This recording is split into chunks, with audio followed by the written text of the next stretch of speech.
Fantasy Philosophers is brought to you by fantasy-info.com. Nate Kaeding put together his best fantasy season in 2009. Everything was going good for him all the way until he got into the playoffs. Not fantasy playoffs we're talking about, but we're talking about the NFL playoffs. And the wheels came off for him when he faced the New York Jets, and he just couldn't seem to find a way to make a field goal.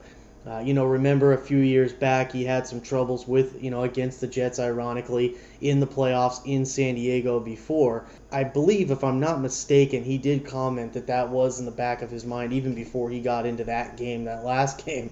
So, obviously, it was in his head because he was not the kicker that he had been all year. Before that, last season, he had 32 of his 35 attempts he converted. And, he had 3 field goals from 50 plus. He had 9 field goals overall from 40 plus out.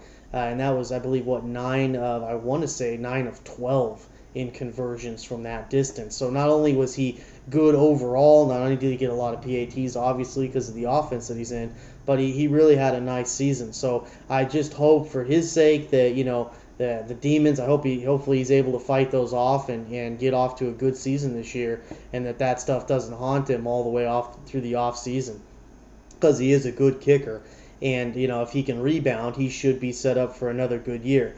LT's gone from the team, and it seems to me that, you look at Nate Kaeding's numbers, it has increased steadily over the last couple of years here. And that's probably also, even though LT has had a good volume of touchdowns, at the same time, he hasn't been the touchdown juggernaut maybe that he was in the past. Phillip Rivers is also converting good touchdowns, but they are getting a lot of opportunities to score.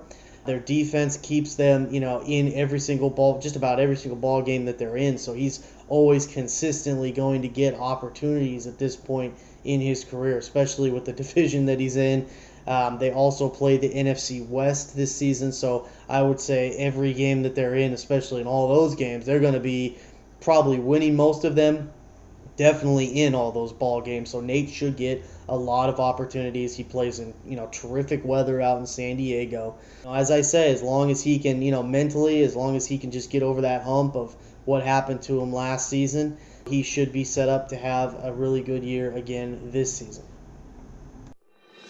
For more fantasy football information, go to fantasy-info.com and sign up for our free e-newsletter. Good luck in your 2010 Fantasy Football League. As an added bonus, the Fantasy Info guys will include their 5 secret tips for success in fantasy football.